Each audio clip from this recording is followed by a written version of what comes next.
At the beginning of the film, we encounter a scene where a criminal group is on their way to collect white goods for a transaction with this fat client.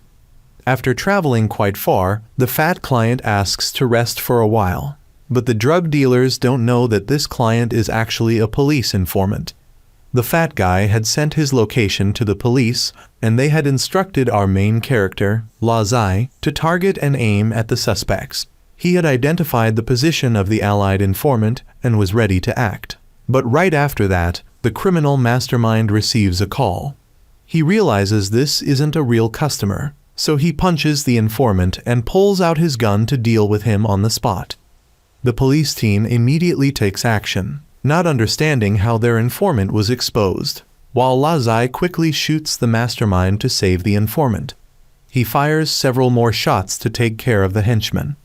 One tries to hide behind a tree, but he shoots through it and kills him. With only the mastermind remaining, he takes the police informant hostage and threatens them. They then escape, and the police's signal suddenly disappears. Lazai later arrives at the last location where the informant's signal was detected, and his team leader, Captain Wang, along with the entire team, also arrives. They notice that the informant had left a fan pointing in the direction where the criminals might have fled. Captain Wang asks the forest guard if there's a possibility the criminals could be hiding under the water pond, but the likelihood is very low, as almost every year dead bodies are retrieved from there. Local people and animals avoid this area, with locals calling it the man-eating pond.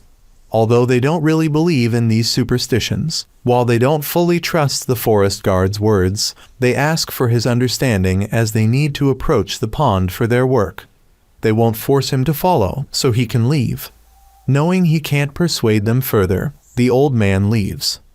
After marching for a while, Lazai suddenly sees a strange image in his mind. When his teammates ask if he's okay, he thinks something just got in his eye. They later find a passage behind a waterfall, and Captain Wang asks them to carry only the lightest equipment to proceed. Going quite deep inside, they discover a dried corpse by the path. Upon examination, the corpse's hands are positioned as if in prayer, but they can't find any other path. Suddenly, Lazai removes his glasses and is surprised when the cave suddenly lights up and many face-like shapes appear. His eyes glow, and the ground begins to crack. A demon-faced statue appears right in front of Lazai. He approaches to touch it while everyone around still doesn't understand what's happening. As soon as he puts his hand into the statue's eye, he unexpectedly causes the entire cave to shake, but then a door opens. Inside is the criminal's warehouse, but when they check, they're all surprised to find the boxes completely empty. Suddenly, the informant runs out and tells them to flee because there's a monster inside. The mastermind also runs out, throws away his weapon, and begs them to arrest him, as long as they get him out of there. Before they can understand what's happening, the door suddenly closes. The fat guy blames the mastermind for choosing this cursed place to hide the goods. Captain Wang asks him if there's another way out, but he believes they'll all die here because there's a fierce monster inside. Captain Wang decides to go in to check the situation, but the fat guy says he won't go back in there again. However, since he knows the situation inside better than anyone else, Captain Wang needs him to come along. Besides, this is their job, so the fat guy shouldn't forget what his position is. Lazai gives him a gun for self-defense. They then proceed inside and reach the second exit. The mastermind opens the door for them and demands they try their best to get him out alive. Captain Wang asks them to stay alert. While moving inside, Lazai asks the fat guy why he wasn't afraid when he had a gun pointed at his head in the forest, but is scared now, to which he replies that you can't negotiate with monsters, but you can with people. 2 soldiers in the group are then caught and killed by the monster that rushes toward them. The team unleashes all their firepower at the monster, but when it shows no reaction, Lazai and a teammate move forward to check the situation. They find the soldiers' bodies but no monster. It suddenly appears and swiftly moves across the cave's stone pillars. Lazai is attacked but manages to throw both the monster and his gun away. His teammate, instead of running, stands hopelessly shooting until the monster catches and devours him. Lazai quickly retrieves his gun and fires at the monster, but it's unharmed. He then aims for its head, continuously firing at one spot until he finally creates a hole, causing the monster to dissolve into small black beads. Just when everyone thinks it's over, these beads unexpectedly roll in one direction, and suddenly dozens to hundreds more monsters appear and advance toward the team. They block the cave entrance, forcing the team to retreat while maintaining distance from the monster horde. They run onto a wooden bridge, and Lazai, being last, cleverly shoots one side of the bridge to collapse it and cut off the monsters. However, the creatures climb the walls to pursue them. One crawls under the bridge and grabs the fat guy's leg, but Lazai manages to hold him and shoot the monster down. When monsters nearly catch Lazai, Captain Wang provides covering fire from below. Lazai decides to shoot down the entire bridge and throws the fat guy to grab onto the bridge rope to slide down. Both slide down, and just before hitting the rocks, Lazai catches and helps the fat guy descend safely. But now the group is cornered by the monsters. Suddenly, a tower in the distance lights up, and from a door, the forest guard appears. He says he had warned them, but they wouldn't listen. The mastermind recognizes him as the one who suggested hiding the goods here and who revealed that the fat guy was an informant. He had originally planned to lead the drug dealers here for the monsters to kill them, considering it a way to eliminate harm to the people. Yet Captain Wang's team still stubbornly entered. When Captain Wang asks who he is, the old man says he doesn't remember anymore. He then blows out smoke, causing multiple smoke columns to rise around them. He transforms into his true form as a sorcerer, saying no one who has seen his true form has survived. He commands the monsters to attack, but surprisingly, Lazai slashes and defeats a monster in one strike. Lazai's eyes glow again, and he holds a strange knife. Without hesitation, he charges forward to eliminate monsters and protect the group. The monsters begin to fear him and retreat. The sorcerer is shocked that Lazai is connected to Wu Mayan. When Lazai says he doesn't know who Wu Mayan is, the sorcerer explains that person is the owner of the knife Lazai is holding, but it doesn't matter as no one will leave alive. The sorcerer summons 2 water columns to drown them, but suddenly his magic is instantly broken by a barrier. A man then flies down from the cave ceiling. The sorcerer is shocked to see it's Wu Mayan, who notes the old man's boldness in daring to speak his real name. After landing, Wu Mayan gives him 2 choices, suicide or execution. The sorcerer claims he's been practicing cultivation and summons stone pillars. The mastermind falls from height and dies, while the fat guy and Captain Wang are being lifted up. Wu Mayan waves his hand, making the stones vanish. He approaches, dodges the sorcerer's attack in one step, knocks away his staff, and points a gun at his head. The sorcerer begs for mercy, admitting his past mistake of stealing Wu Mayan's elixir. But Wu Mayan holds grudges, so the sorcerer offers another condition. He had shared half of Wu Mayan's elixir with someone else, and if he dies, Wu Mayan won't know who it is. Wu Mayan gives him one chance to reveal his accomplice. The sorcerer reveals it was his nephew. Wu Mayan then tells Lazai to take his gun and kill the sorcerer. The sorcerer accuses Wu Mayan of breaking his word, but Wu Mayan clarifies he only said he wouldn't kill him, not that he wouldn't let someone else do it. He immediately rushed to grab Lazai's knife and slashed Captain Wang's leg, then used him to threaten Wu Mayan. However, Wu Mayan asked if he remembered whose knife he was holding. He was then thrown off, and the gun was handed to Lazai to finish the job. While Lazai hesitated, the man tried to fight back, forcing him to shoot. Wu Mayan then approached and used the knife to destroy the tower that the sorcerer had built. After the tower collapsed, surprisingly, Wu Mayan held a golden skull in his hand. The evil energy from the sorcerer suddenly flew into Lazai's body, causing him to lose consciousness. He hazily saw a plane coming to pick them up, and later saw the fat guy carrying him out of the cave. In his dream, Lazai saw something about him being sealed in the past. When he woke up, he found himself in a hospital bed. Seeing a knife nearby, he grabbed it. While walking around, he discovered someone nearby and approached with the knife. But it was just the fat guy looking for something. He wanted Lazai to calm down and revealed that he had been unconscious for 3 days. When Lazai tried to open the door, the fat guy mentioned he had been trying to open it for 3 days without success. Suddenly, someone opened the door, so both of them hid, and Lazai attacked the person entering. However, this girl managed to take his knife and counterattacked. When Lazai grabbed a curtain to block her vision, she cut it in half, commenting that for a Special Forces soldier like Lazai, he couldn't even hold a knife properly. A man approached and asked the girl, named Bai Lu, not to be so agitated and to return the sword. This man was Wen Ming. Wen Ming explained they were being held for health checks.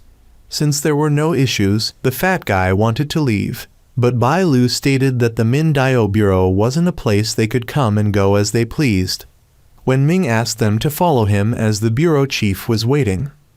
On the way, Wen Ming explained that the Min Dio Bureau was responsible for handling cases that ordinary people couldn't solve, such as their recent incident at the lake. Wen Ming then took them to a villa on the mountain. Upon entering, he immediately led them to the bureau chief's room. The fat guy thought the bureau chief must be impressive to have his own chef, but Wen Ming corrected him, explaining that this was Gao Liang, their bureau chief.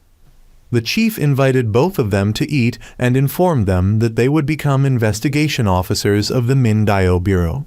Wen Ming wanted the chief to assign them to his Department 1, as Department 2 had always taken the good staff.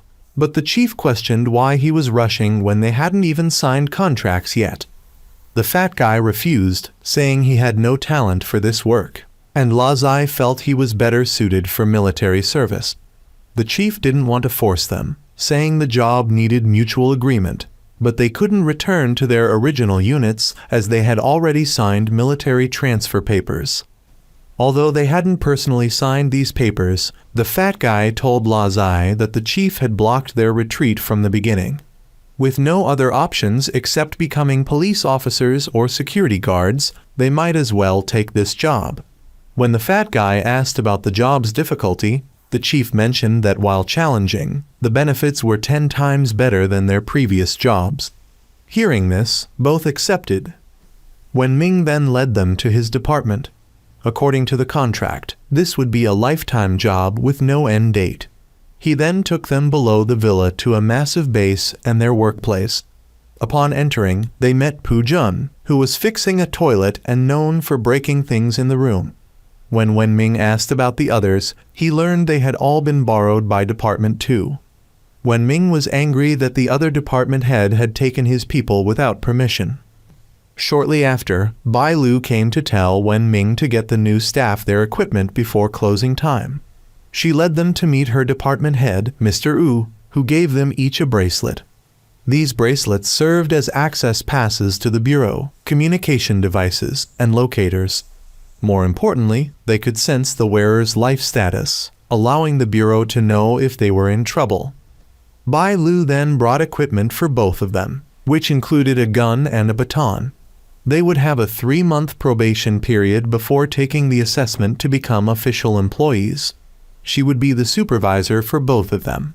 Meanwhile, the bureau chief had met with Wu Mian again. He had kept Lazai for him.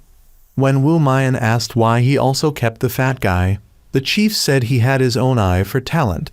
He mentioned that Lazai had absorbed the old wizard's power, so there might be issues in the future. But Wu Mian was confident he could handle any problems that might arise. Wu Mian brought back images of 2 totems he found for the bureau chief. These totems were quite similar and belonged to 2 kingdoms that had disappeared in a desert.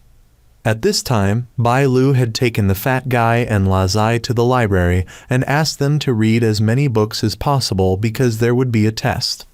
The fat guy wanted Lazai to read for him and let him copy during the test. But Lazai hadn't even finished school before joining the army, so he might not understand any of it. Bai Lu advised both to read extensively as it would help them adapt faster to their work here. There were a total of 6 investigation departments here.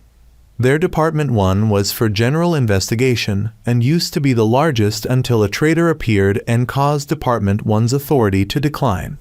Now Department 2 was the core of the bureau. Only department heads were allowed to know about the traitor incident. Department 3 worked overseas year-round, so they were rarely at the bureau. Department 4 specialized in survey work. Her Department 5 was responsible for gathering information and providing equipment. Department 6 handled tasks that Department 5 couldn't do, but she specifically warned them not to offend the head of Department 6. She then led them inside, where they saw a group of people passing by. This group was from Department 2, and the person in the middle was Department 2 head named Qiu Bilao. Director Qiu and Wen Ming wondered why the other party was here. Bai Lu explained that for this case, the bureau chief wanted Departments 1 and 2 to work together, but both department heads disliked working with each other. Director Qiu thought it was normal for him to arbitrarily borrow people from Wen Ming since Department 1 hadn't solved many cases in the past year. With the previous betrayal incident, Department 1 had lost even more influence. Director Qiu also advised Wen Ming to resign soon. Department 2 was now rising to the top of the bureau due to their higher case-solving rate, and people were saying that if the bureau chief retired, Director Qiu would take over. The fat guy wanted to skip this case, but Wen Ming made him go to avoid rumors that he couldn't control his staff as a boss. When departing, the bureau chief informed that their mission this time was to investigate an ancient ruin under the desert. Previous investigation showed this ruin was related to a legendary ancient country. A 5-person archaeological team had entered the ruin but never returned. A rescue team had also gone in but hadn't come out yet, so their Mindao Bureau was deployed to handle it. Since their priority mission was to rescue the people trapped under the ruin, they needed to act quickly before those below ran out of supplies. Wen Ming warned Director Qiu beforehand not to think about ordering his people around. Lazai and the fat guy asked Pujun about why the 2 department heads hated each other, but he was too afraid of heights to answer. Shortly after, they arrived at the location. After landing, Director Qiu had people line up neatly to move. When meeting the person in charge there, Director Qiu requested them to keep people away to avoid interference. Wen Ming, true to his name, went forward to shake hands and greet. Wu Mian was also nearby observing the situation. After examining the information left by the archaeological team, they had a general understanding of the ruin's structure. Director Qiu then wanted Bai Lu to control people up here and not let anyone go down to interfere with him. If by tomorrow morning he hadn't led people back, Wen Ming would command the remaining people. Wen Ming then also called Bai Lu to arrange signal coverage so Director Qiu wouldn't be buried down there. That night, the fat guy wondered to Lazai why there was still no news from Department 2's people. Lazai believed that the department head wasn't someone without capability, so a coward like him shouldn't worry too much.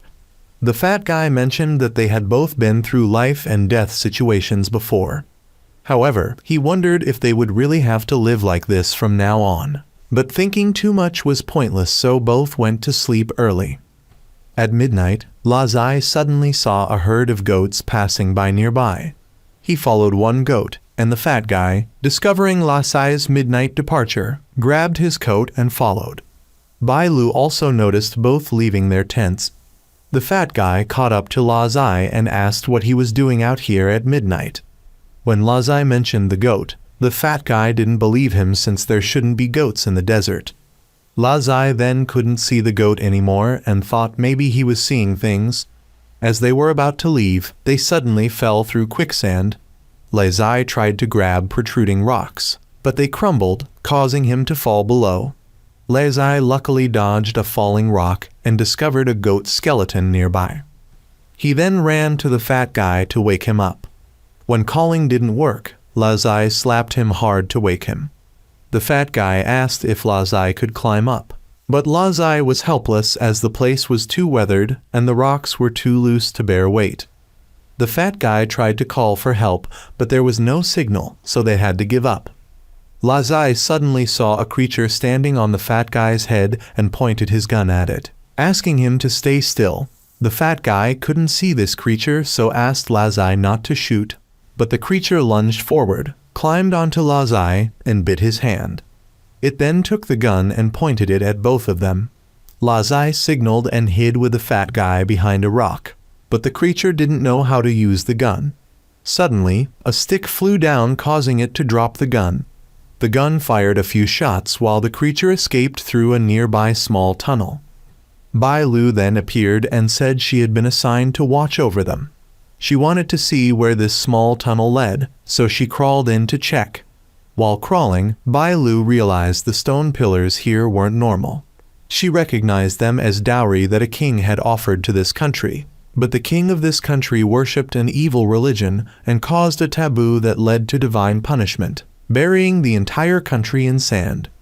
This must be the location of that country. Bai Lu then created a 3D model to observe, but the fat guy wanted them to find a way out first. Lazai wanted him not to rush, as Wen Ming would surely send people to find them. Suddenly Bai Lu discovered something and told the fat guy not to touch anything, but he had already activated a button on a pillar.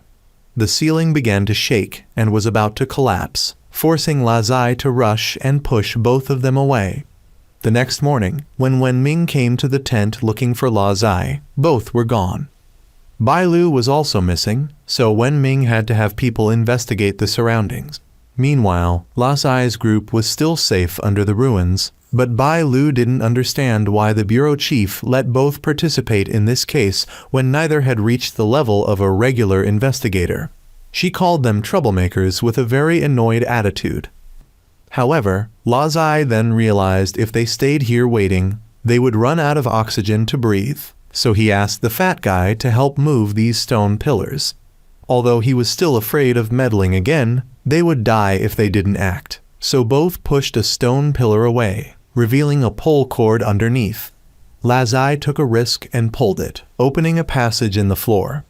Lazai then noticed this place was about to collapse, so he told both to jump down first while he held the cord to keep the door open.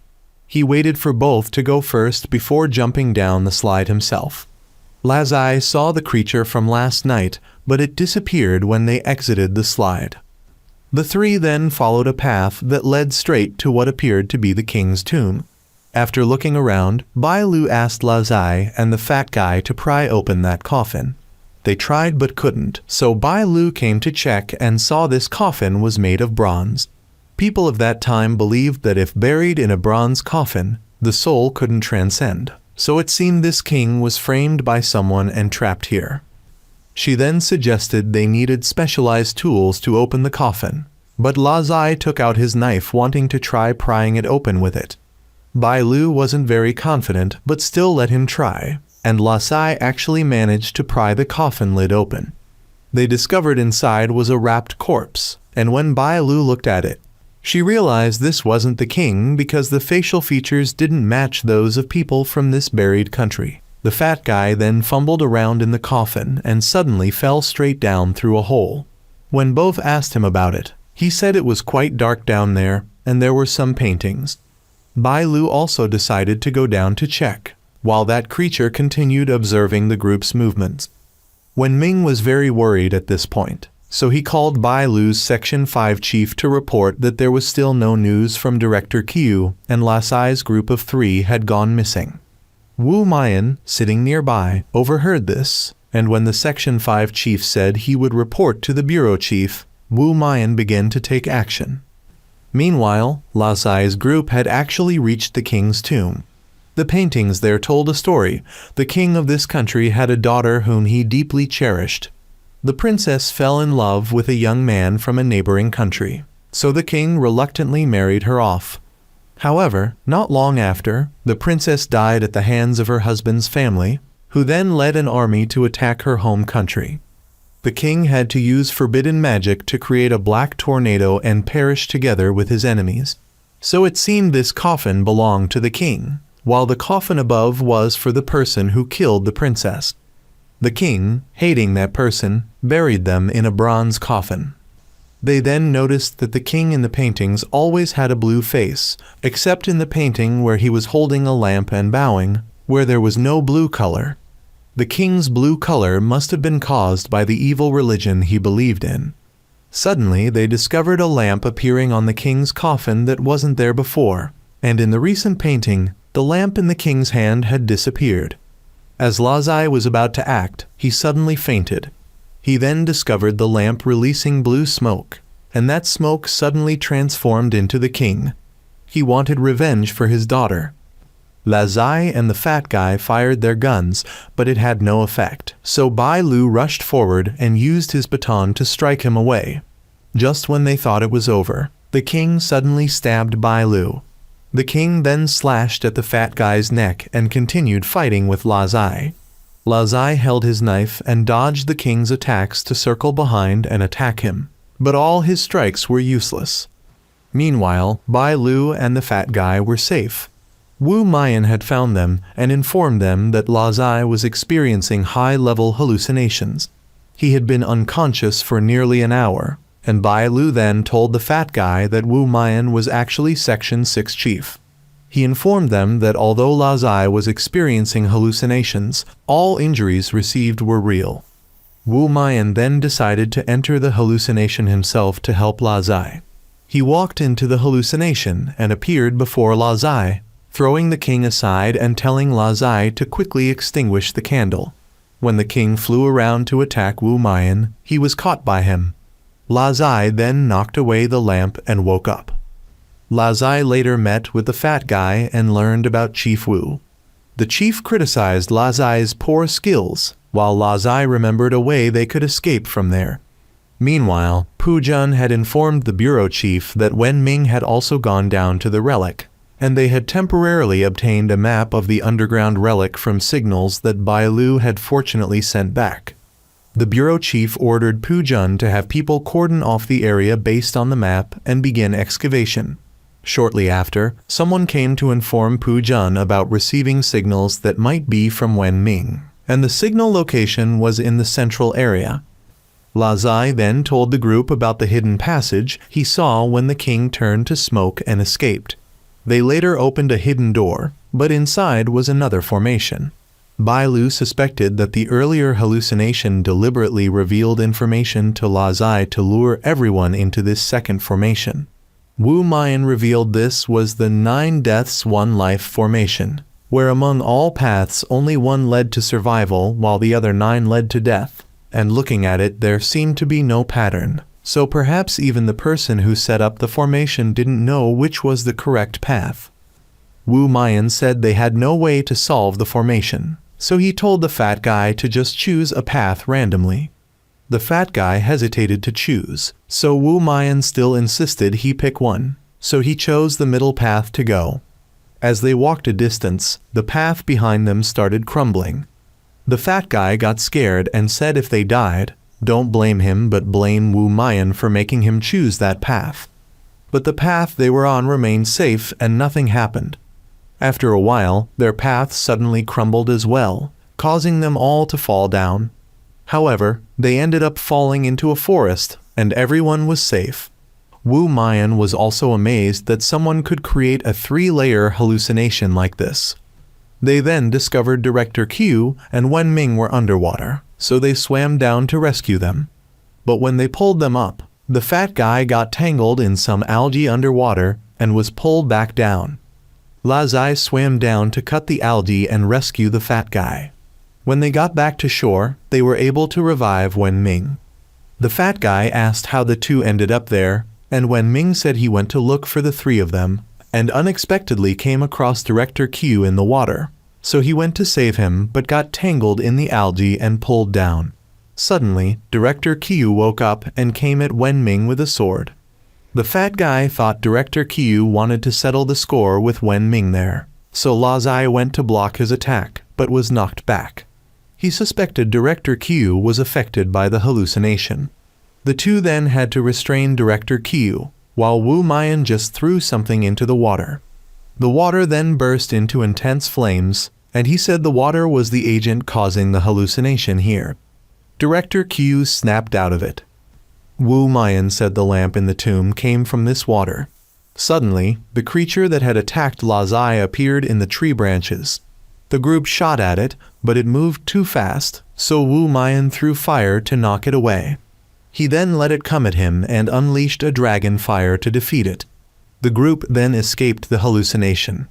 The fat guy thought Wu Mayan should have intervened earlier, but Wu Mayan said if they let the fat guy do everything, what would they do with their salaries? They later found the missing people, and it seemed they were in a death-feign state from having their Kai channels blocked. Pu Jun had also dug a way down, so they took the injured people out first. The fat guy noticed some valuables and wanted to take a few, and he found a necklace and asked if it was Lazai's, but Lazai just thought it was someone else's, so he would return it. Wu Mayan recognized the symbol on the necklace as familiar. The team then headed back after completing the rescue mission. The fat guy accidentally discovered some jade stones in his clothes. When Ming decided to divide them evenly, and Wu Mayan also took one, telling Lazai to come see him at a certain address after this case and not tell anyone else. Bai Lu then came in and demanded to know what they were hiding and forced them to hand it over. Not long after, back at the office, when Ming invited the fat guy and Lazai for drinks after completing the mission, as they had made significant contributions to help boost the reputation of Section 1. The Section 5 chief also came to drink with them, saying they should drink by the bottle, not cups. When Ming quickly downed a whole bottle and started getting drunk, saying the two new employees were the real stars, so he gave a bottle to the fat guy, who also drank it all and passed out from low alcohol tolerance. Lazai tried to leave but was held back and forced to drink. The next morning, Lazai realized he had training, so he woke up the fat guy, but found him unexpectedly turned blue. Lazai had to take him to the medical department, but on the way they ran into Bai Lu. She examined the situation and took the fat guy to her section chief, who said it was likely from drinking the water in the tomb, and they just need to do an MRI to remove the discoloration. While they were there, the chief also checked Lazai, but told him there was nothing wrong and let him go. A spy of Director Q's had reported Lazai's condition to the chief, making him wonder how Gao Yang could let this thing be in the organization. At this time, the fat guy has returned to normal. Now he doubts that Lazai has an acquaintance with Wu Mayan, because Lazai has encountered accidents twice, and Wu Mayan has come to rescue him. Not to mention that the old Taoist priest said earlier that Lazai's knife also belonged to Wu Mayan. Lazai did not believe it much, but suddenly both of them were arrested by Director Q's people. During this time, the head of Department 5 had gone to meet the director and Wu Mayan to report the research results and warn that Lazai would soon be eroded by the old Taoist priest's dark magic. Bai Lu suddenly came to report that Director Q had captured Lazai and the fat guy, and was now fighting with Wen Ming. Wen Ming came to demand the release of the people, but Director Q believed that Lazai had the potential to become a rebel like the one Wen Ming had recruited before. However, the director personally came here and asked Director Q to release the people, as he knew well what was inside Lazai, so he had the head of Department 5 closely monitor Lazai's condition. But Director Q still believed that they had not seen the coffin and shed tears, so the situation would happen again as before. However, the director dared to ensure that if anything happened, he would take responsibility himself. But Director Q had a condition that he would be the supervisor for the entry test into the organization in 2 months. Bai Lu decided that from now on, she must train both of them carefully, if they do not want to be under Director Q's sword. In the morning, they started by jogging, then training chemical synthesis, then gun shooting, wrestling, martial arts, and many other things. They had to train from 7 a.m. to 8 p.m. every day, and then they could rest. A month passed, and one day Bai Lu took both of them to go shopping. She noticed that the fat guy was best to lose weight, because he had been training hard for a whole month, but still didn't lose any fat. As for Lazai, he was carrying a bunch of things that Bai Lu bought. She then reminded both of them to try their best for the exam next month, because Director Kyu would certainly not let them be at ease. If they failed, they would have to leave here. But if Lazai left the organization, the thing inside him would erode him to death, so he was forced to try his best to stay in the organization. A month later, the exam was held. Director Kyu said that their mission was to capture a person who was said to have eaten the poultry of the village in recent times, and he was currently hiding in this house.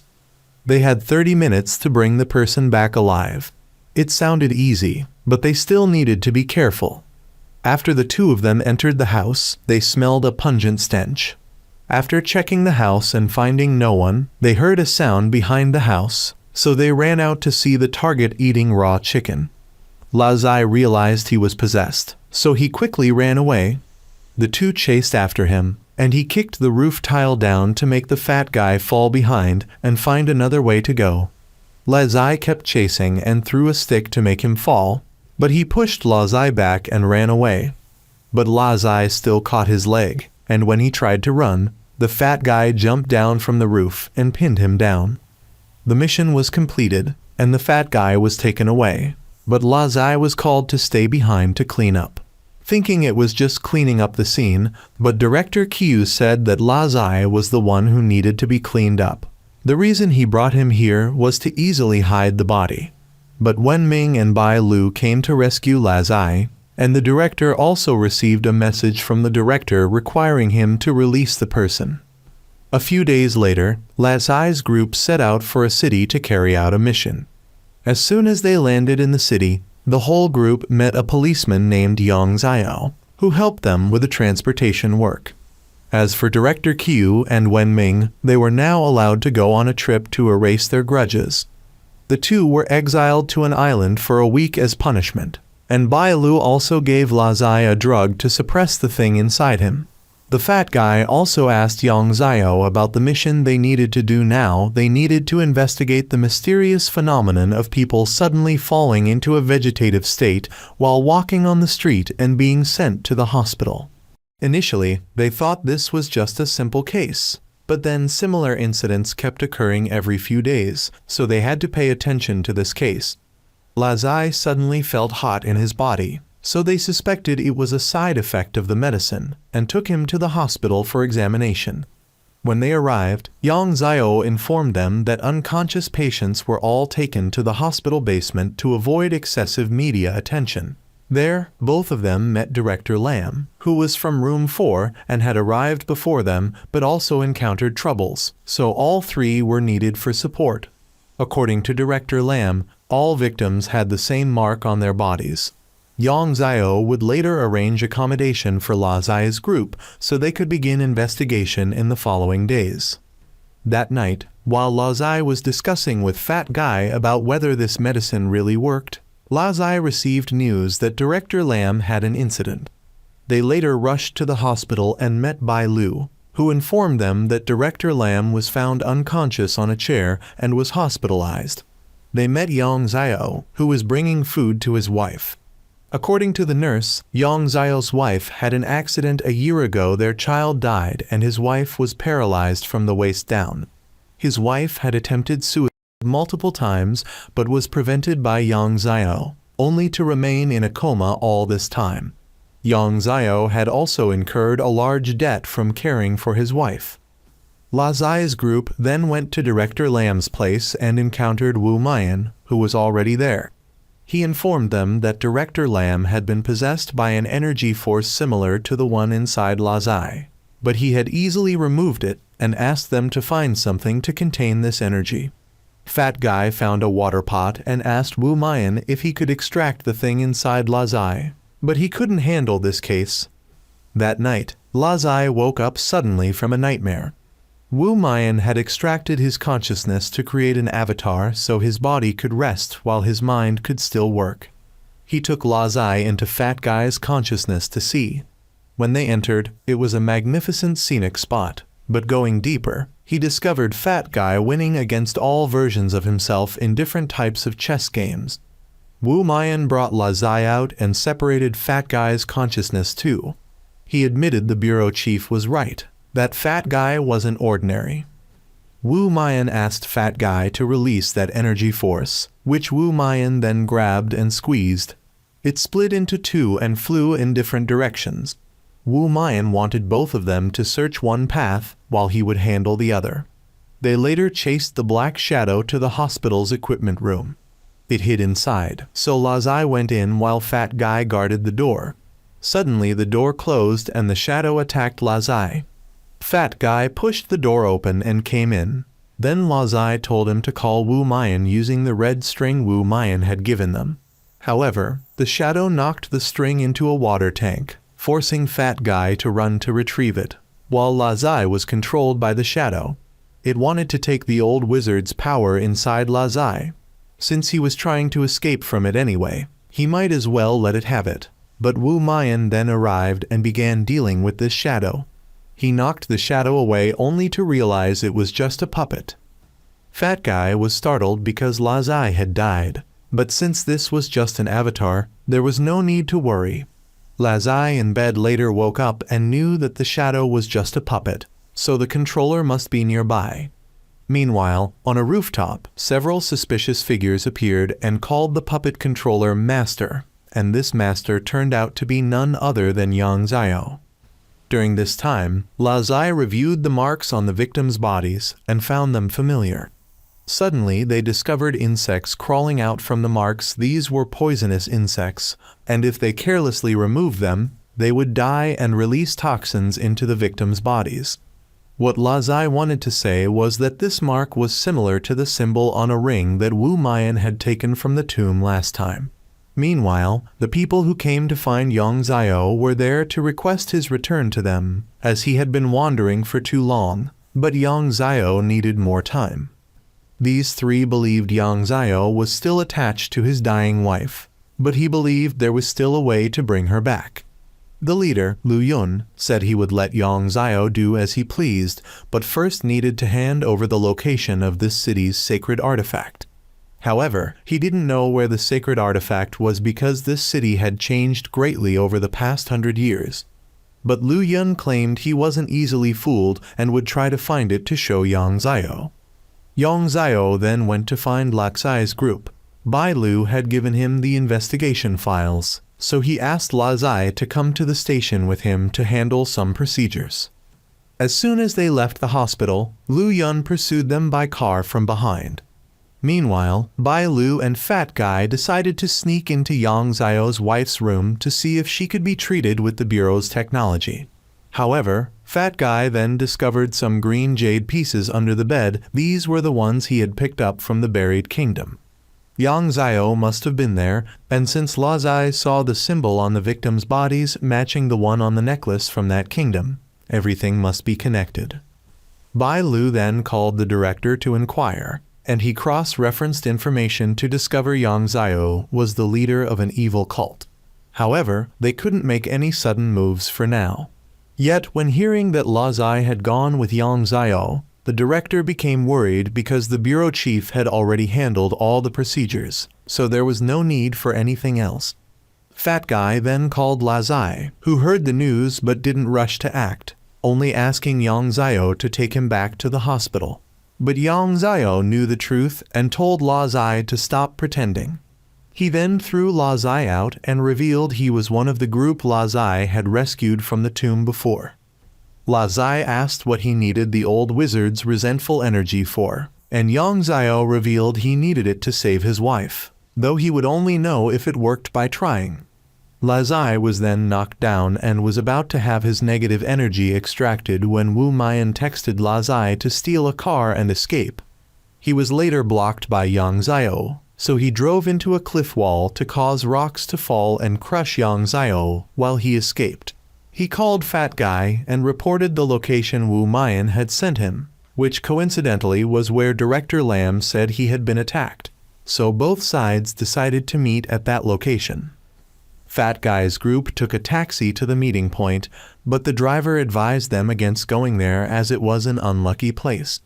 20 years ago, a construction accident had killed 3 workers there, And after the building was completed, accidents kept happening to residents, so it had been abandoned for many years. Lazai had arrived and was about to enter when he suddenly heard someone following, so he drew his gun, but it was Fat Guy and Bai Lu both had been kicked out by the taxi driver upon arrival. Meanwhile, Yang Xiao had escaped from the rubble and met Lu Yun again, who said he had found the sacred artifact's location and would no longer bother Yang Xiao. But upon leaving, he sent people to the hospital. Lazai's group had entered the unlucky high-rise. As soon as Lazai stepped into the elevator, he saw crying visions of people who had died from elevator falls. The group then went upstairs to investigate. While climbing the stairs, Bai Lu suddenly heard something, so the group went up together. Upon rushing up, the entire floor was empty, but suddenly crazed figures emerged from the darkness. Not knowing if they were human or ghost, they had to run. But running upstairs, they were blocked by others. They soon surrounded all three, so Bai Lu attacked first. When they realized these were puppets, Fat Guy and Lazai drew their guns and shot. But as soon as they dealt with them, they returned to normal. Suddenly Wu Mayan flew up and used magic to eliminate all the puppets. He told them to go to the basement, not upstairs. Once in the basement, there was a jade piece, and Wu Mayan asked all three to help him clean around it. At this time, Yang Xiao was very angry because Lu Yun had used his wife as a hostage to force him to take the sacred object from Wu Mayan, and everyone knew about Wu Mayan's power. Yang Xiao then returned home for a visit to reminisce about memories with his wife. Lu Yun later called to announce that if he didn't have the sacred object by tomorrow evening, Yang Xiao would never see his wife again. The next morning, Lazai's group went to Yang Xiao's wife's hospital room, but they were one step too late. Wu Mayan had given the bag to Lazai and informed them that the sacred object was inside, and Yang Xiao had learned about this, so he waited outside the hospital to follow Lazai. After Bai Lu left first, Yang Xiao immediately approached and rammed into Lazai to steal the bag. Yang Xiao managed to escape and even shook off Lazai, but he was caught by Wu Mayan. Yang Xiao believed this thing originally belonged to him, so he was just taking it back. But Wu Mayan also wanted to reclaim what belonged to him. Yang Xiao knew he was referring to the half-pill that the old sorcerer had stolen from Wu Mayan. Yang Xiao didn't keep that half the old man had just used Yang Xiao as a shield. When Yang Xiao wanted to leave, he was blocked by Lazai and the Fat Guy, but Yang Xiao still maintained that the case of people continuously falling into comas in this city had nothing to do with him. He then injected a needle into his arm to draw blood and teleported away. Wu Mayan let Yang Xiao go because that spell cost half of one's vital energy. It seemed Yang Xiao wasn't the mastermind in this case, there was someone else. Yang Xiao then went to Lu Yun's place to demand his wife back. But Lu Yun wanted Yang Xiao to hand over the item first. If he wouldn't hand it over, neither would Lu Yun, because he knew Yang Xiao was the one under time pressure. After Yang Xiao handed over the sacred object, Lu Yun betrayed him and ordered his men to deal with Yang Xiao. He tried to resist, but trading half his vital energy to escape earlier had come at a great cost. Yang Xiao went to his wife's location, but Lu Yun approached and struck him with a blow, revealing that his wife had died when he brought her there. While Yang Xiao was devastated by his wife's death, Lu Yun further revealed that his wife's accident was also his doing, which enraged Yang Xiao to fight back. He claimed that a sect leader like Yang Xiao abandoned his sect for a woman, so he had to eliminate what made Yang Xiao weak. Yang Xiao was pinned to the ground and was about to join his wife in the other world when Lazai's group and Wu Mayan arrived. Wu Mayan wanted both staff members to handle Lu Yun's subordinates while he checked on Yang Xiao's wife's condition. Yang Xiao wanted Wu Mayan to stay away from his wife, but Wu Mayan suggested Yang Xiao should worry about himself first. Wu Mayan then took out Yang Xiao's wife's soul and let her flow along the river. Yang Xiao admitted he had made a mistake in accepting Lu Yun into the sect, but Lu Yun claimed Yang Xiao's mistake was leaving the sect to follow a woman. Both had been seriously wounded by each other, so Yang Zio threw needles to make the iron container on the ceiling fall. When on the ground, Yang Zio was about to finish off Lu Yun, but La Sai's group stopped him because if Lu Yun died, the people in the hospital would die too. Yang Zio didn't care, but Lu Yun still gloated that if there were people paving his way, his death would be worth it. Bai Lu called to report that people in the hospital had started to act like zombies, so Wu Mayan told them both to return while he would handle things here. Lexai's group returned to Bai Lu to prevent the people inside from escaping the hospital. Meanwhile, Wu Mayan gave Lu Yun a beating and then put a centipede in his mouth. Saying he didn't like conditions and wasn't patient, either Lu Yun would remove the poison worms, or he would make him suffer worse than death.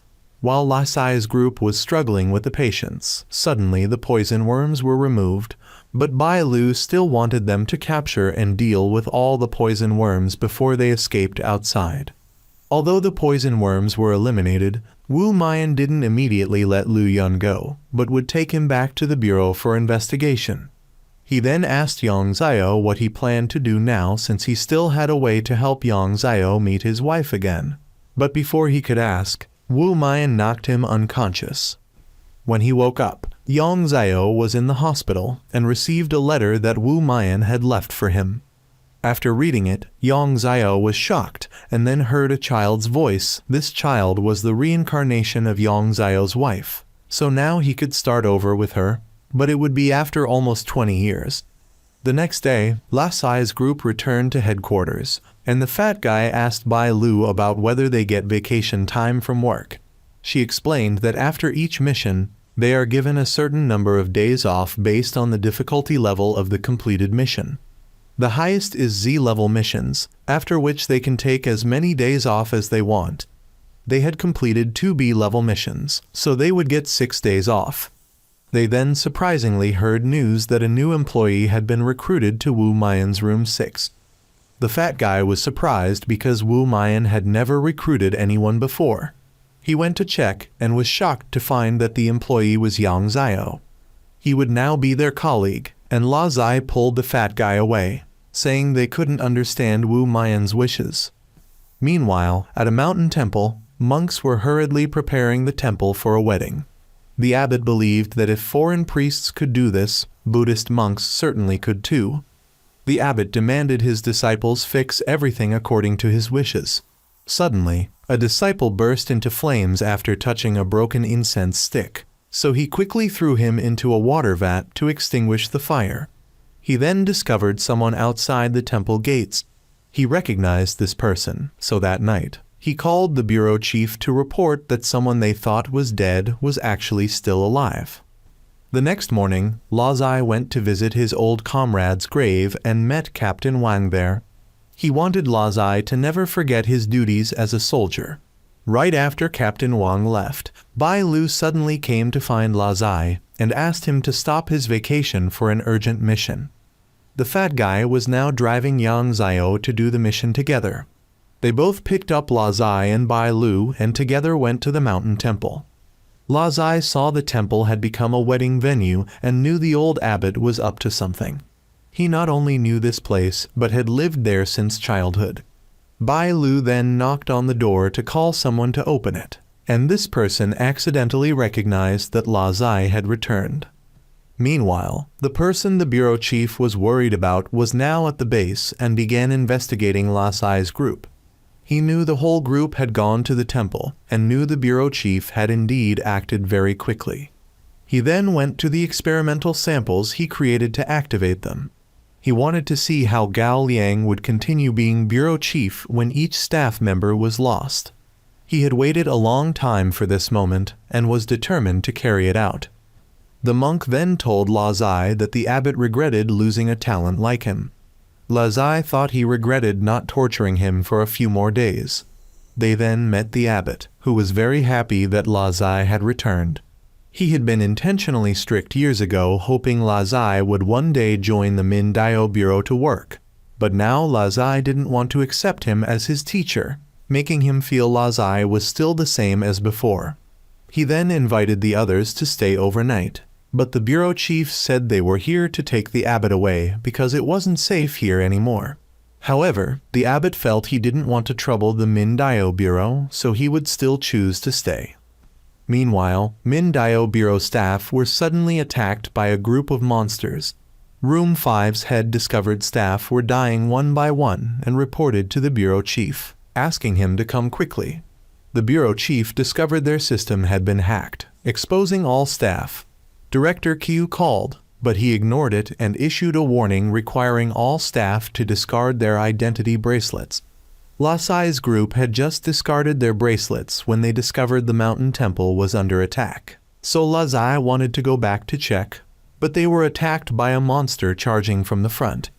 The fat guy reversed the car to avoid the attack, but after backing up for a while, another monster appeared behind them, so he steered to turn the car around and charged forward. The group was then chased by a horde of monsters. They kept pouring down from the mountain and even broke rocks to block the group's path. Even though Lazai had drawn his gun to shoot back, they were still too numerous, forcing him to give up. Suddenly, a monster jumped down from the mountain and crushed the engine at the front of the car, leaving the group now surrounded. The red eye in front appeared to be the leader of this pack. It then let its minions charge forward to attack Lazai's group. The group was forced to exit the car to fight while the red-eyed creature jumped straight up the mountain. While Lazai's group was struggling to deal with the monsters, Yang Zio was distressed because the phone containing his wife's photos was damaged. He then summoned a needle and controlled it to eliminate all the surrounding minions. Afterward, he destroyed the car and created dozens of other needles to launch everywhere to clear out the monsters.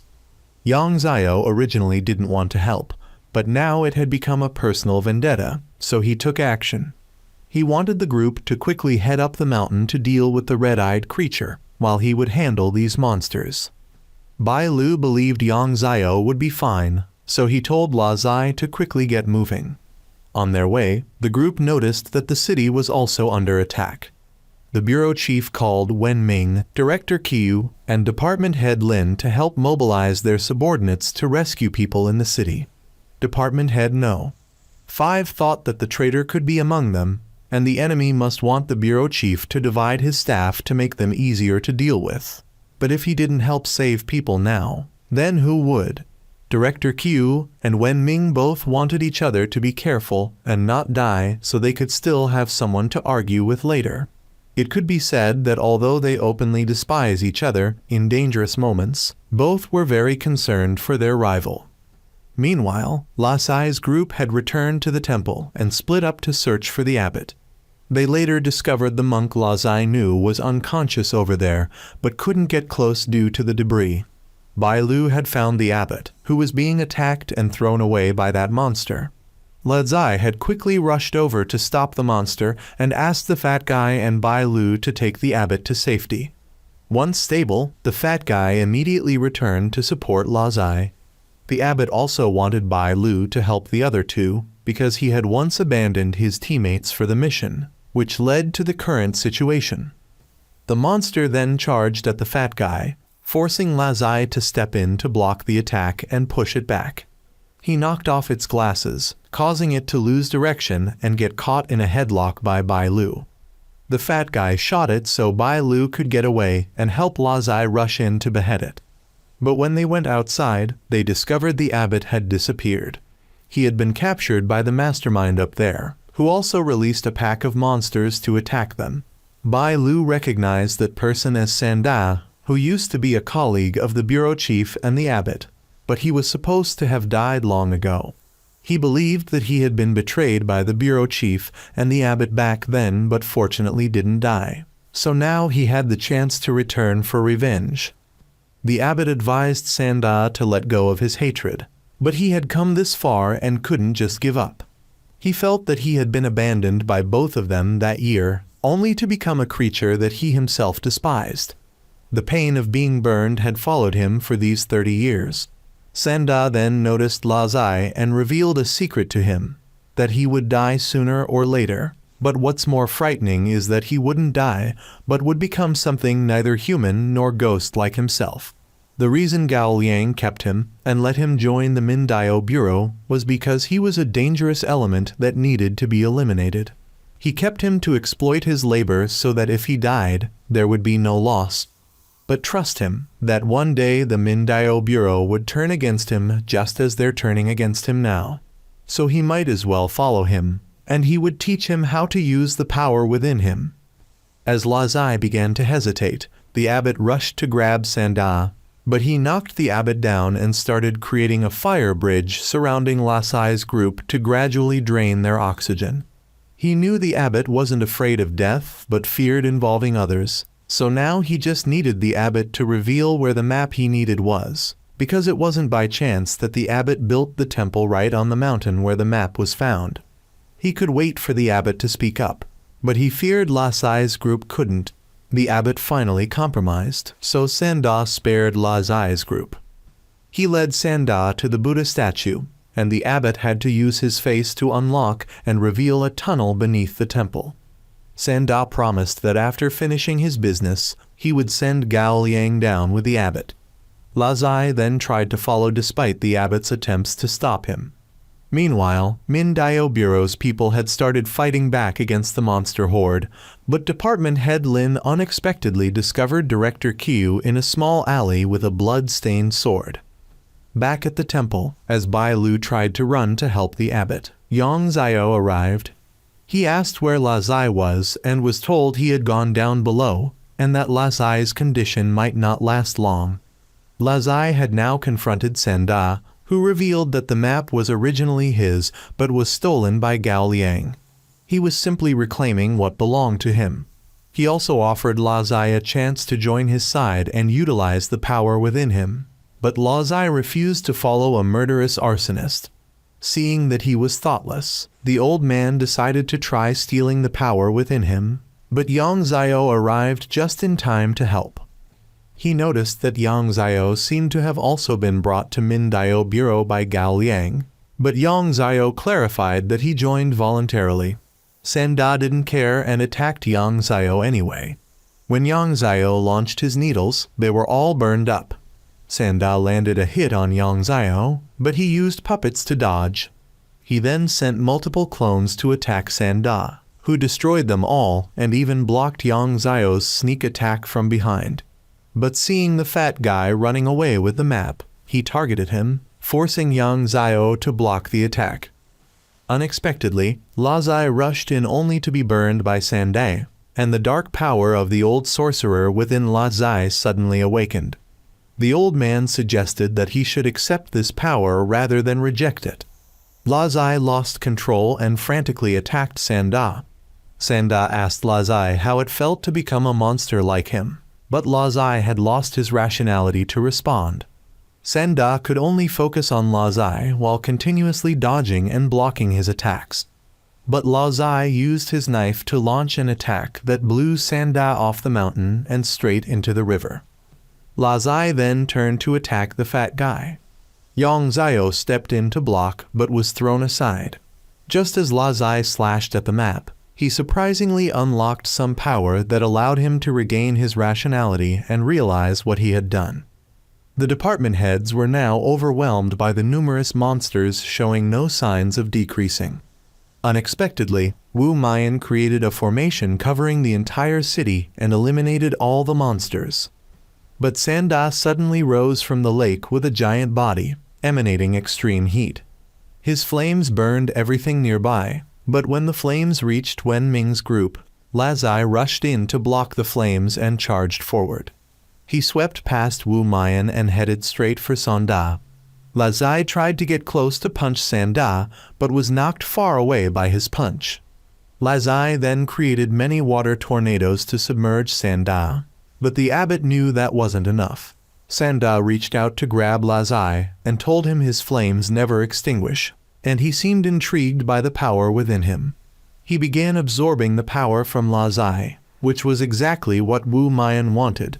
As soon as Sanda started absorbing, Wu Mayan rushed in to grab Sanda's head and pulled him out of that giant body. He revealed that he could have dealt with Sanda long ago, but deliberately waited to use him to extract all the evil Kai from Lazai. The old man still tried to attack Wu Mayan with that giant body, but Wu Mayan blocked it with just one hand and gave Sanda a bullet to the head. Lazai then fell into the water, and in his mind, Wu Mayan told Lazai to choose one side of a coin and gave him a choice. Many days later, Lazai suddenly left Mindao Bureau, while the bureau chief and the abbot wanted Lazai to walk his own path. They later decided to have a drink together after many years apart. As for Lazai, he now possessed new power, his hair had turned white, and both his eyes glowed. The film will continue in the future, so we'll wait to see how powerful Lazai's new abilities will be. For now, goodbye.